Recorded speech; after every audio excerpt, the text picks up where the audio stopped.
Muito boa noite a todos e a todas. Sejam todos bem-vindos a esse momento de reflexão. Vou pedir licença para falar aqui de baixo, que a gente fica mais próximos, né? Para esta reflexão que vamos fazer na noite. Em primeiro lugar, eu queria dizer que é uma honra, né? Estar neste momento sendo porta-voz, é claro, da grande mensagem da noite, porque o nosso papel aqui realmente é de porta-vozes, né? Da mensagem superior, que vem da espiritualidade amiga, que nos promove esses momentos especiais. Em segundo lugar, é mais uma honra estar presente na semana, né, do Chico, na semana em homenagem. É uma honra falar em seu nome ou refletir uma de suas mensagens, que é o que nós vamos fazer aqui. O legado de Chico não cabe em uma semana, não cabe em um mês, né? Não cabe em uma vida, porque é um legado constituído de muitas ações. Além dos seus livros, das suas obras, que ultrapassam os 400, aí, como todos sabem, nós temos o legado de exemplo, que ainda mais, para além das suas obras, é o legado da atitude, da prática, do que ele tentou e fez enquanto encarnado, e acreditamos que, né, continua a fazer, colocando em todos os dias da sua vida, em toda a sua existência encarnada aqui, em prática, tudo aquilo que psicografou, que escreveu, que explicitou nos encontros que fazia com a espiritualidade e com os encarnados. Então é motivo de muita honradez a gente falar desse marco, não é? O qual, eu repito, sou apenas porta-voz.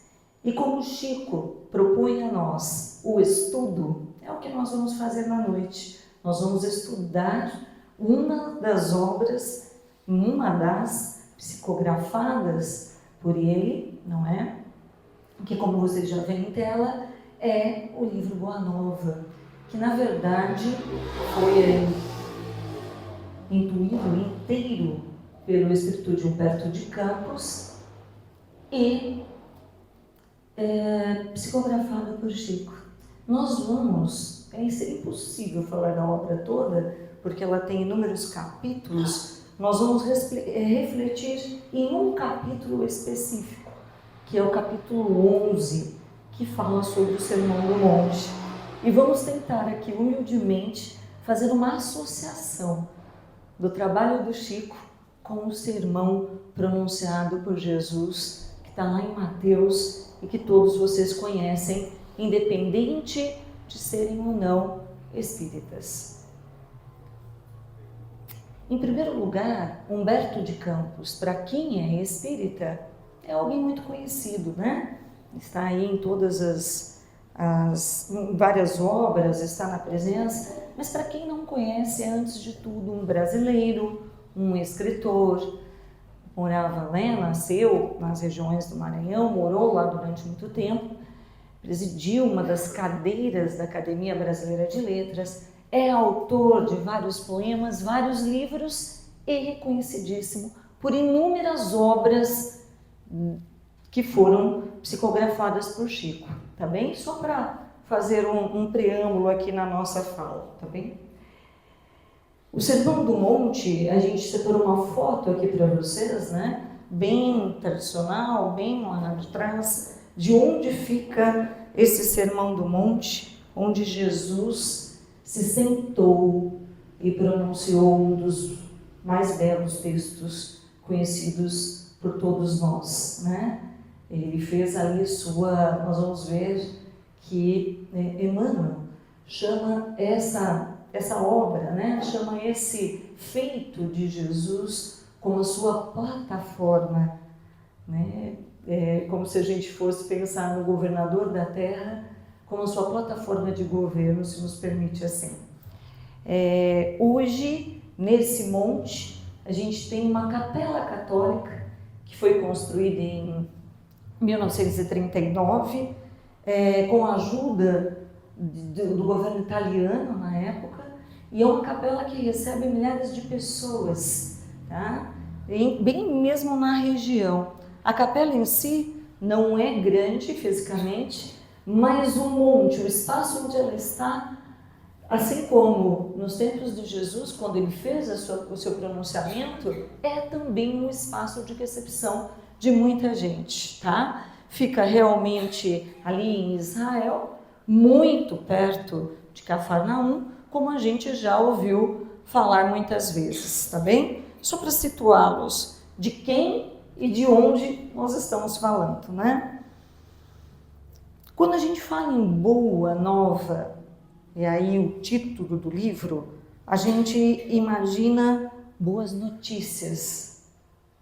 Boas notícias. Então o livro Boa Nova como um todo, ele vai trazer em todos os seus capítulos mensagens de Jesus, mensagens da espiritualidade transcritas por Chico Xavier. E essa Boa Nova, a gente imagina boas notícias na ocasião de hoje, do Evangelho. Boas notícias procuradas, ansiadas por aqueles que estavam lá em sofrimento. Então, quando a gente coloca ali, né, difundidas as primeiras claridades da Boa Nova, realmente no sentido de luz, no sentido de esperança, no sentido de trazer boas notícias àqueles que estavam totalmente dilacerados pelo sofrimento, pela pobreza, pelas humilhações e tudo mais. Então, quando a gente traz isso, a gente vai falar, e eu estou agora sendo fiel nesses primeiros 5 ou 6 slides, a realmente o capítulo 11, para depois a gente entrar no sermão, e é realmente isso que o capítulo traz para a gente. Enfermos, totalmente infortunados, aleijados, aflitos, abandonados das aldeias ao redor de Cafarnaum, ao redor do monte, que viviam em profundo sofrimento e que iam em busca desta boa nova, que era o Evangelho do Cristo, o qual eles sabiam que estava sendo pronunciado pelo próprio Cristo. E quem que eles procuravam? Eles procuravam aqueles que o seguiam. Eles procuravam aqueles que estavam caminhando com Jesus e levando essa boa nova. Então o capítulo vai citar Filipe, vai citar Levi, vai citar Pedro, né? Suas casas eram rodeadas, às vezes até roubadas, por aqueles que iam em busca dessa mensagem do Evangelho, que iam em busca desta boa nova. E aqui a gente vai dedicar um tempinho, porque o capítulo faz isso, a Levi, né? Mais conhecido por todos como Mateus, São Mateus, tanto que o Sermão do Monte está lá, né? No livro de São Mateus da Bíblia. E Levi, aqui na ocasião, era então, como muitos já sabem também, um cobrador de impostos, mas um seguidor de Jesus. Nesse primeiro momento que o livro Boa Nova traz para a gente, Levi ainda tem bastante equívocos, mais ou menos parecido com a gente, assim, muito, né? Simpatizei muito com Levi no sentido de como ele pensava na ocasião e como a gente ainda pensa hoje. Então, Levi ainda está lá numa condição de seguidor de Jesus, de ouvinte do seu evangelho, mas no papel de um cobrador de impostos. E Levi, ele é, assim, abordado em sua casa por estas pessoas menos favorecidas, por essas pessoas muito humildes, necessitadas, que procuravam, então, a boa nova. E Levi se coloca de uma forma um pouco achando que está certo, né? Claro, ele vai dizer isso a Jesus, mas um pouco equivocado. Ele coloca esses companheiros de jornada que estavam aflitos e o procuram para entender a boa nova de Jesus, ele os trata com certa desconsideração. Porque na visão de Levi, essas pessoas não iam lhe oferecer nada, não iam oferecer nada a Jesus. Eram aleijados, eram desafortunados, como ele diz, ou seja, não tinham nenhum ganho, eram sim, segundo Levi, portadores de força física, pescadores, mas que na verdade, na visão dele, nada podiam oferecer. E aí, sendo bem fiel ao texto, que eu vou deixar sempre em evidência para vocês, ele se coloca duramente, né? Eles vão lá todos buscando essa boa nova, né? E ele coloca realmente uma grande questão. Tudo bem, vocês querem saber do Evangelho, vocês querem saber de Jesus, vocês querem saber dessa boa nova, dessa nova notícia do Evangelho, mas o que vocês têm para oferecer? Na cabeça dele, nada, absolutamente nada. E aí eles saem da casa de Levi mais humilhados do que haviam entrado, mais desclassificados do que haviam entrado, porque Levi, através das suas duras palavras, desperta nesses desesperançados, sem esperanças. Ele desperta a consciência da fraqueza deles, ao invés de elevá-los, os minimiza. Então, saem dali totalmente desclassificados. E aí eu usei um termo forte, né, que depois a gente vai entender mais para o final, que Levi entendia o seguinte, que Jesus ofereceria o seu consolo, ofereceria a sua palavra, traria o Evangelho para aqueles que pudessem dar algo em troca. Era essa a visão que ele tinha equivocada. Então eles pensavam mais ou menos nesse momento como uma barganha, como muitos de nós, muitas religiões ainda hoje, entendem assim, com todo o respeito. Então ele imaginava que essas pessoas não podiam oferecer. E ele então, quando Jesus chega, né, para o espaço da casa de Levi, que é justamente nesse mesmo dia em que o Sermão do Monte é pronunciado, ele vai ao encontro de Jesus, desculpa a expressão meio juvenil, achando que está arrasando, né? Olha, Jesus, eu estive aqui com os seus companheiros, eles estão desesperados, mas eu não cedi a ouvir a sua palavra, eu acho que não tem nada a ver, porque são desafortunados. O que eles podem oferecer para a gente, né? E aí, justamente, todo o contrário do que Jesus previa, né? Todo o contrário do que ele estava ali a fazer, que eram as suas pregações carinhosas, acalentadoras, que eram as pregações consoladoras. E aí Jesus faz uma das reflexões mais belas, explícitas no capítulo, e trazidas para nós, quando ele diz para Levi, através das suas perguntas, né? A melhor forma de Jesus de levar a pensar através de parábolas e através de perguntas. Ele vai indagar Levi sobre isso, né? Ele vai dizer, mas Levi, coloca as mãos nos ombros de Levi, o trata com total respeito, né? E vai falar para ele, fixando o olhar. A gente fala aqui de desvelo, né? O Evangelho traz com desvelo, com dedicação, com atenção. Ele olha para Levi, depois que Levi conta o que fez, e diz: precisamos amar e aceitar a preciosa colaboração dos vencidos do mundo.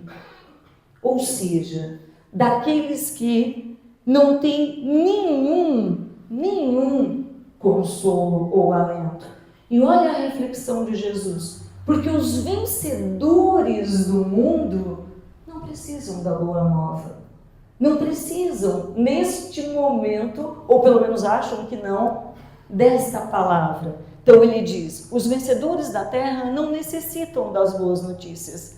Nas derrotas das sortes, as criaturas ouvem mais alto a voz de Deus. Queria só parar um pouquinho para a gente refletir sobre essa expressão de Jesus, ditada por Humberto de Campos e transcrita e trazida para nós através de Chico.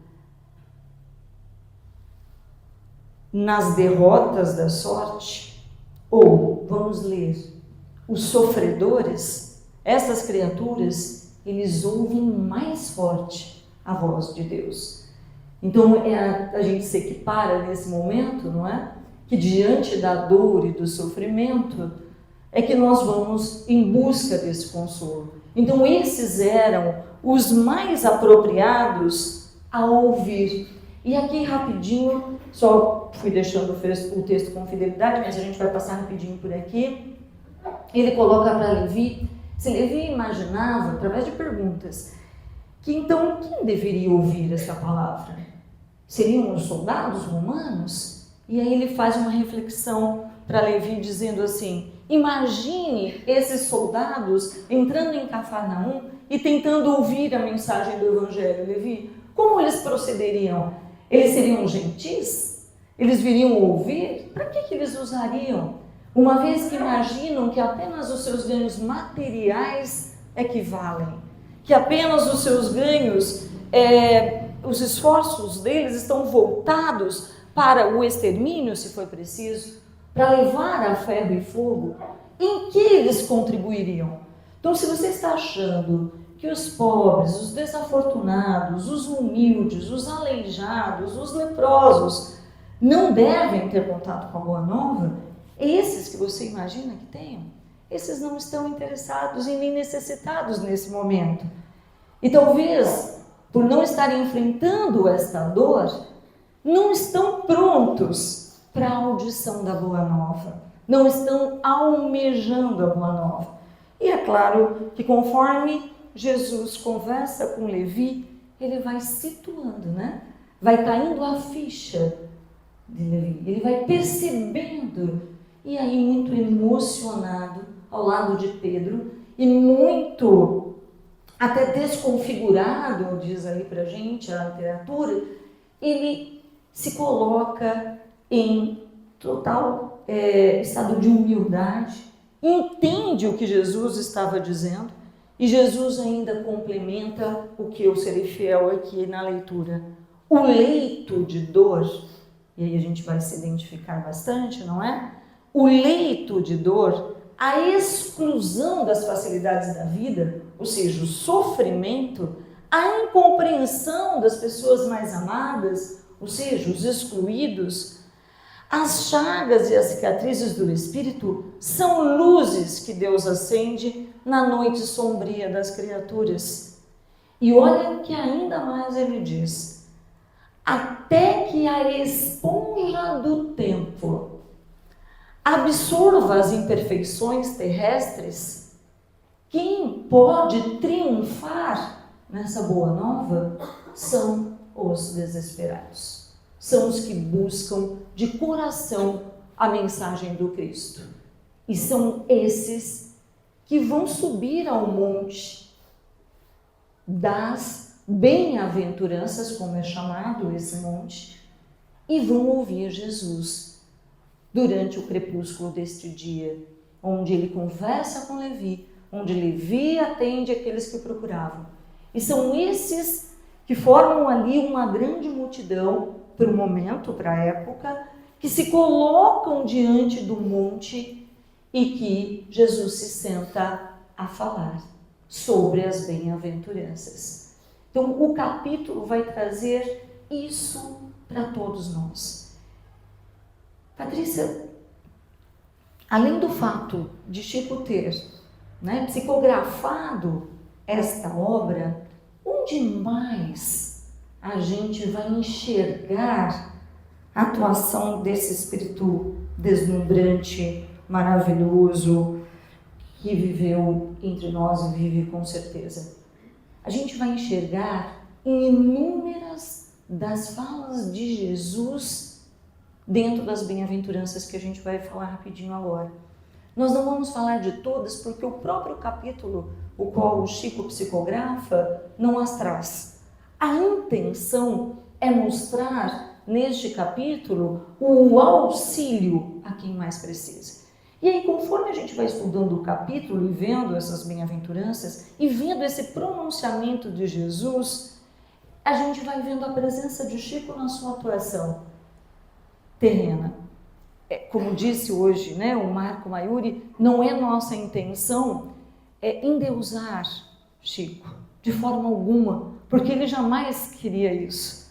diante da sua humildade, mas é associar o quanto dentro da sua prática aqui na Terra, ele tentou seguir a mensagem do Cristo. E aí eu pensava, se ele psicografou essa mensagem, se ele psicografou essa passagem de ocorrência de um dos textos mais brilhantes, que é a fala de Jesus no Monte das Bem-aventuranças. Se Chico teve essa oportunidade, imagine se ele poderia agir diferente na sua prática, ouvindo ali de Humberto de Campos esse pronunciamento, essa fala de como foi a fala de Jesus no Monte das Bem-aventuranças. Né? É uma ligação muito lógica que a gente faz aqui, né?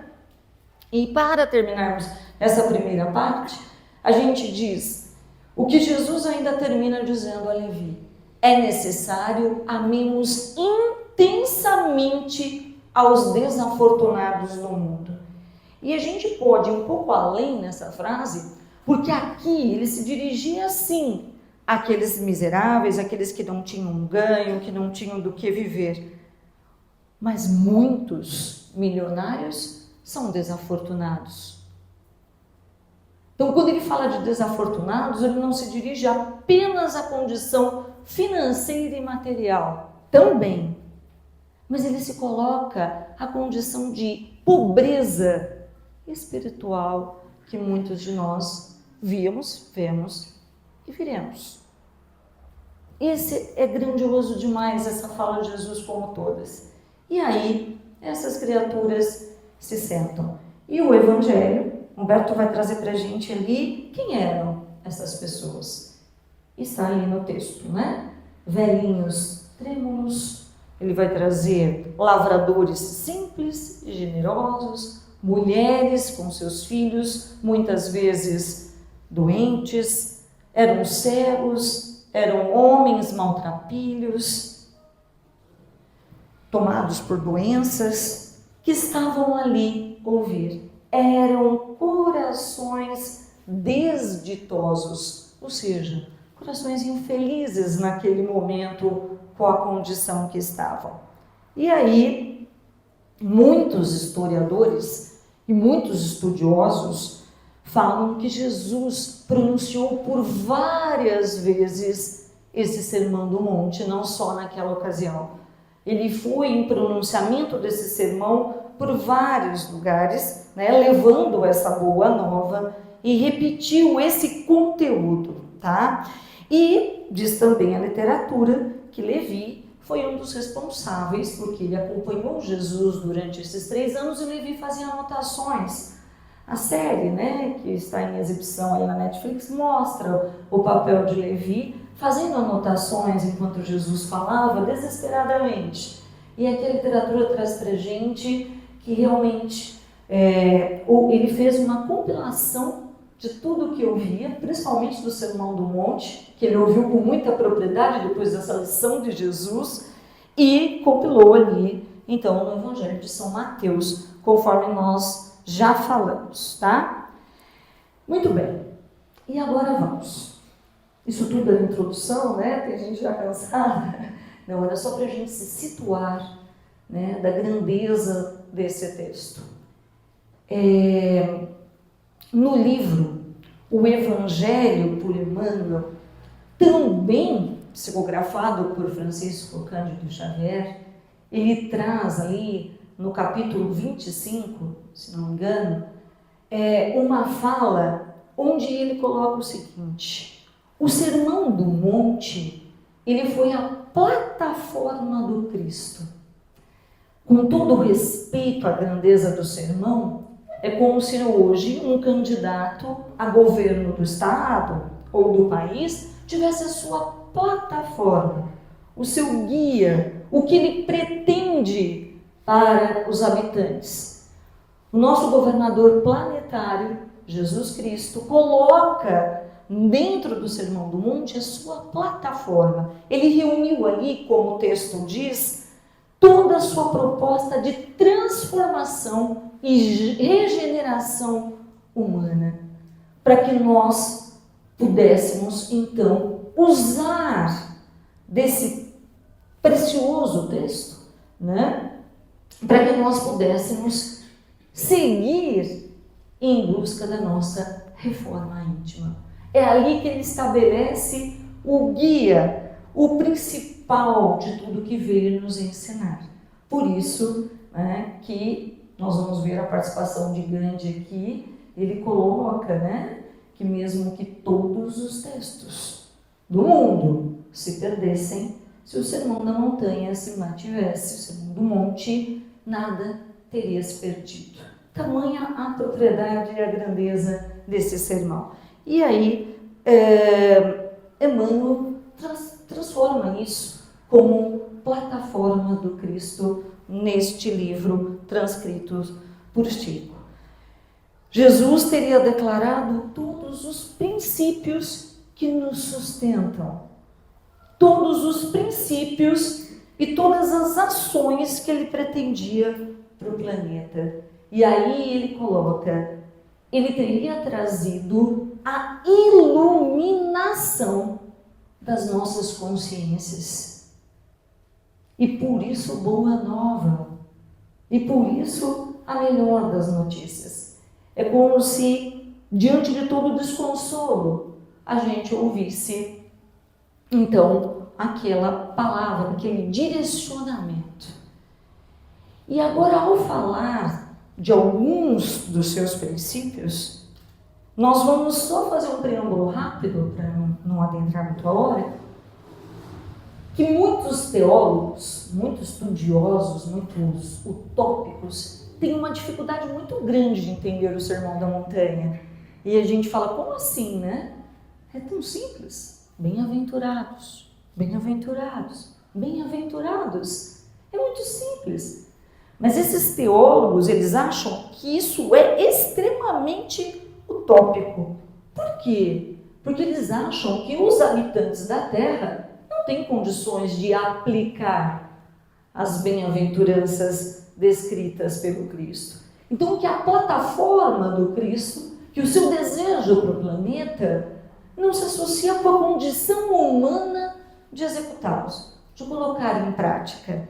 E aí, então, eles colocam como impraticáveis.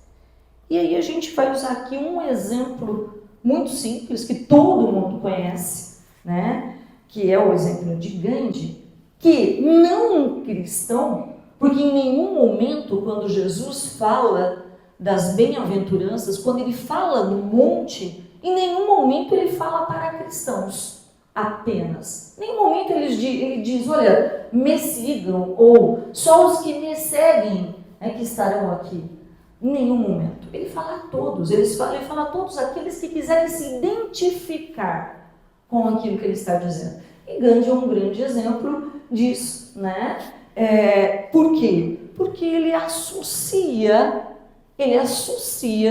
o que Cristo traz para nós. E aí eu vou puxar Chico, que associa, que torna como identificável. É todo aquele que se identifica com a proposta do Cristo. E aí eu vou de novo pedir licença para associar a uma campanha de um candidato, não é? Esse era um candidato já eleito? Será? O candidato, ele quer te convencer e você se identifica com aquilo que ele diz. A mesma coisa Jesus coloca para a gente a mensagem e procura que nós nos identifiquemos. A identidade com aquilo. E Gandhi é um exemplo dessa identificação. Chico Xavier é um exemplo e tantos outros são. E Gandhi então faz essa reflexão, né? E ele é muito insultado no congresso em Londres, quando alguns teóricos estudiosos falam para ele, olha, mas você, né, tipo assim, você nem é cristão. A Índia, a maioria não são cristãos, o que tem que fazer para divulgar? E aí Gandhi coloca duas grandes coisas. Primeiro, não falar do cristianismo com deturpações. Segundo, e mais importante, viverem como Cristo. Aí, basta viver essa proposta do Cristo como o Pade. E aí eu vou provocá-los com uma reflexão no sentido de o Sermão do Monte, todos conhecem. Se não conhecem, é só dar um enter lá no Google e vocês vão ver muita coisa. Todas as falas de Jesus estão lá resumidas, explicadas. A questão e o grande desafio que eu lanço para mim e que eu vejo alguns, entre eles nesta noite, Chico, colocar na maior parte do tempo em prática. E aí a literatura traz, se não houver identidade com aquilo, vocês já ouviram a frase assim, olha, isso não me representa? Você vê uma cena, você diz assim, isso não me representa. Isso não tem eco para mim. Eu não tenho identidade com isso, eu não me identifico com isso. O Sermão do Monte, a proposta de Jesus e a proposta da nossa regeneração primeiro tem que ter a ver com a nossa identidade. Isso tem eco para mim? Tem sentido? Porque senão vai ficar no discurso. Não vai para a prática. E aí os tópicos vão estar certos. Não estamos ainda nos identificando com a proposta. Então, identidade é o primeiro ponto que nós temos que ter.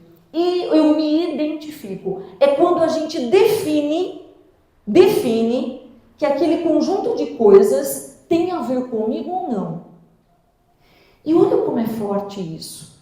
E aqui, com todo o respeito, se nós pegarmos algumas religiões, nós temos visto isso.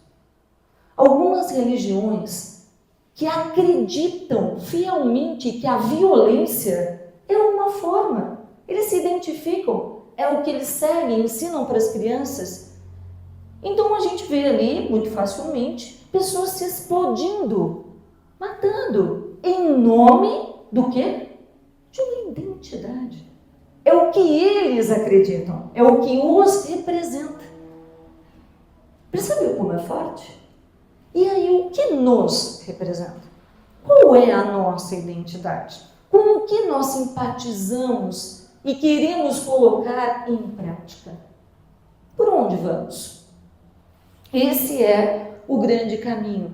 E aí, o Sermão do Monte, ele vem trazer aspectos, o qual nós elegemos aqui 4 apenas, onde todo o sermão está voltado, o qual, se você não tem identidade com aquilo, você não consegue tornar prático. O primeiro deles, a paz. Bem-aventurados os pacíficos, os mansos, os que apresentam mansuetude, os calmos, bem-aventurados, os que têm paz. Os que são pacíficos e pacificadores. Os pacificadores estão na frente dos pacíficos, porque além de serem voltados para a paz, eles pacificam outras pessoas. E aí o exemplo dado agora há pouco de Gandhi fica muito representativo. Se eu não me identifico com a ideia de paz, de mansuetude, de colaboração, de bondade, eu não consigo colocar em prática essa proposta do Cristo. Felizes os que conseguem ser mansos, porque de alguma forma venceram seu orgulho e conseguem manter a paz dentro de si e expressá-la aos outros. Me lembro de Chico. A humildade é uma parceira da paz. Ela é uma parceira desse processo dos bem-aventurados, os pacíficos, os humildes, aqueles que carregam em si, e não é dessa humildade que a gente está acostumado a ver, equivocadamente, que é a humildade material. É uma humildade espiritual, é da minha identidade espiritual. Essa humildade material, ela é muito relativa. Muita gente com muitas posses materiais são extremamente humildes e muita gente sem posse nenhuma material não tem humildade nenhuma. Então a humildade que o Cristo traz para a gente é aquela humildade de você saber que você não sabe sobre tudo, não pode sobre tudo. É você saber que tem algo maior e que você está aberto a aprender. Essa humildade que te faz processar e buscar excelência. Porque se você já acha que é excelente em tudo, sabe tudo, pode tudo, não vai ter. Então, bem-aventurados aqueles que têm consciência de que a humildade os levará ao crescimento. Como é que nós vamos avançar no nosso processo evolutivo se nós já nos achamos autossuficientes para tudo? Olha a sabedoria do Cristo. Como é que nós vamos ser pacificadores se nós achamos que somos detentores de todo o saber e que a minha verdade é a mais certa do que qualquer um? Olha as bem-aventuranças se unindo. Para ter excelência é preciso ter paz. É preciso ter humildade. Sede perfeitos, como és o Senhor vosso, nosso Pai, que estás no céu.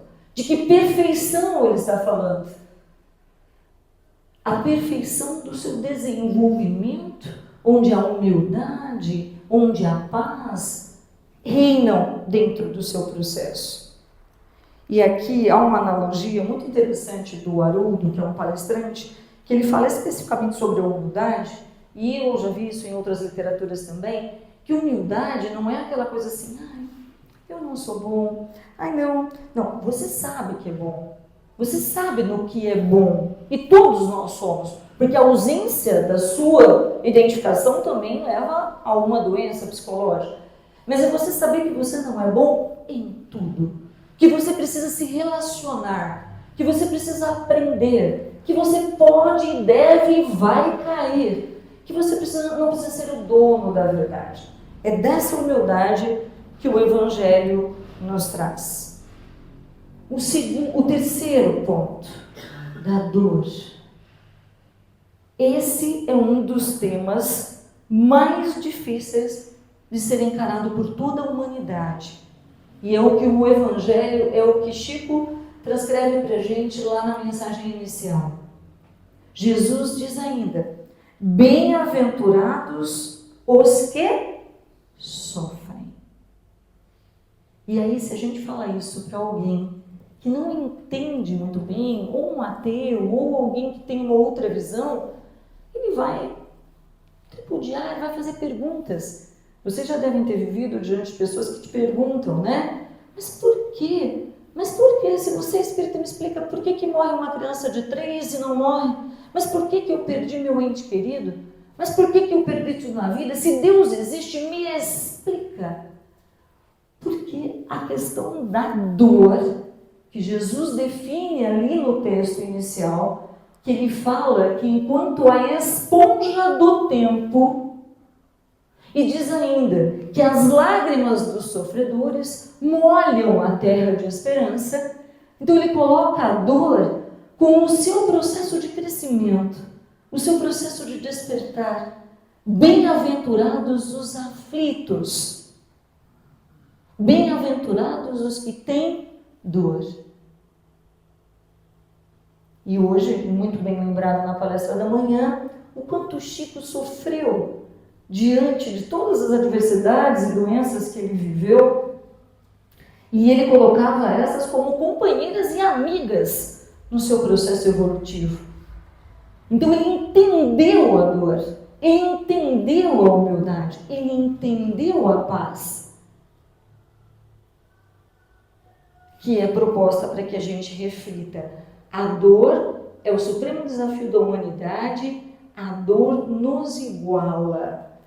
E Jesus foi o maior exemplo de tudo isso que ele falou. Ele legitimou a dor no seu processo de crucificação e no seu processo de ressurreição, né, chamado assim, quando ele mostra que atravessa a dor e se torna algo melhor. Não precisando fazer isso, é claro, mas diante dos nossos olhos era necessário. Então é quando ele nos legitima. E aí eu gostei muito dessa comparação que a literatura nos dá, que ele diz o seguinte, que anjos, que aqueles que frequentam os mundos ditosos, que é onde nós todos queremos chegar, são aqueles que mais entendem de dor. Que quando a gente estiver pensando em sentir dor, os anjos superaram. Quando eles estiverem pensando em sentir dor, nós já estamos pedindo água. Ou seja, são todos aqueles que já passaram por todo o processo de humildade, de compreensão e que alcançaram a excelência, que é o que nós buscamos. Então, nós destacamos aqui do Sermão do Monte, pronunciado pela primeira vez aos mais desclassificados, vamos dizer assim, pela sociedade, os pontos que ele traz para a gente. Nessa noite nós estamos tentando trazer de uma forma diferente, configurando, estruturando uma nova visão. É isso que Jesus propõe, uma nova visão de dor, uma nova visão de humildade, uma nova visão de perfeição, uma nova visão de mansuetude. Por isso, bem-aventurados. Porque como assim? É muito difícil, por isso que os utópicos dizem. É muito difícil colocar em prática, não é feito para humanos. Essa proposta não é feita para humanas. Como felizes os aflitos? Se nós não tivermos uma visão de dor diferente, nós não vamos entender nem o que Jesus disse. Como assim? Como assim Chico Xavier ficava feliz que ficava o tempo todo doente? Como assim ele era humilde com a propriedade que tinha? Como assim ele levava a paz por onde ia, era um pacífico e um pacificador? Como assim? Porque entendeu a proposta do Cristo de uma maneira, sobre uma nova visão, e tentava transmitir isso a todos que procuravam. Então, o Sermão do Monte prevê um mundo de pessoas certas. Achei muito interessante essa fala, porque ela é tão simples, né? Mas ela é tão forte, que gostam das coisas certas, que fazem o certo. E olha que forte essa expressão. Os templos religiosos, em geral, não importa quais, não estão preparados para ensinar o Sermão da Montanha. Porque é como se ele fosse pronunciado de uma forma não entendida. E tem gente que há de dizer, como assim o texto mais importante? O que tem de mais esse sermão? Ele é a nossa chance. Ele é o grande legado do Evangelho deixado a todos nós como espelho em alguns dos encarnados que representam, que se aproximam de seguir o Sermão do Monte.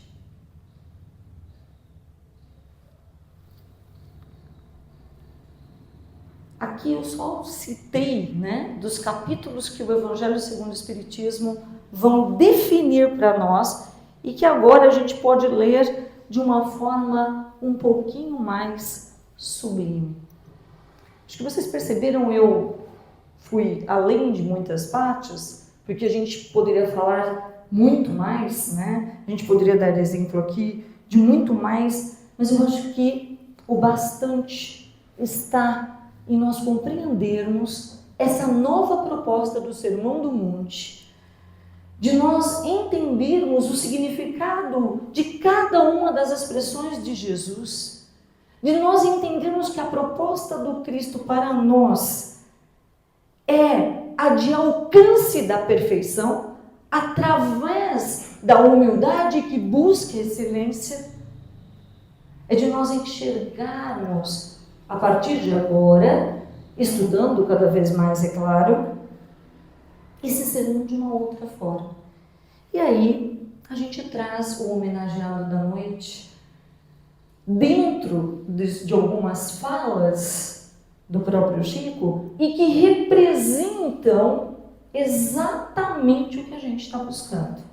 E a gente vai lá para um outro texto do Evangelho, qual nós não vamos entrar aqui hoje, porque daria outro congresso, que é sobre o homem de bem. O homem de bem, acredito eu, depois de ter estudado essas bem-aventuranças, que é aquele que se aproxima da execução das bem-aventuranças, que tem um senso de justiça mais correto. Não é a justiça do dente por dente, olho por olho. É uma justiça que concilia, que media, que conversa, que tem a noção de humildade, que tem a noção. E aí a gente ousa colocar Chico nesse sentido, porque quando a gente lê esse pequeno texto que está ali para vocês, a gente enxerga ele como um homem que está em processo e esteve nas suas atitudes buscando ser esse homem cada vez mais próximo do homem de bem, né? Pratica. Acho que essa palavra é muito bom. Não entende só. Pratica a lei de justiça, caridade e amor. É o que faz o bem. É o que busca. Não diz que é o que está em perfeição moral. Porque esse homem de bem está conosco, encarnado, está tentando. Busca a sua perfeição moral, procurando evoluir. E usa a plataforma do Cristo para isso.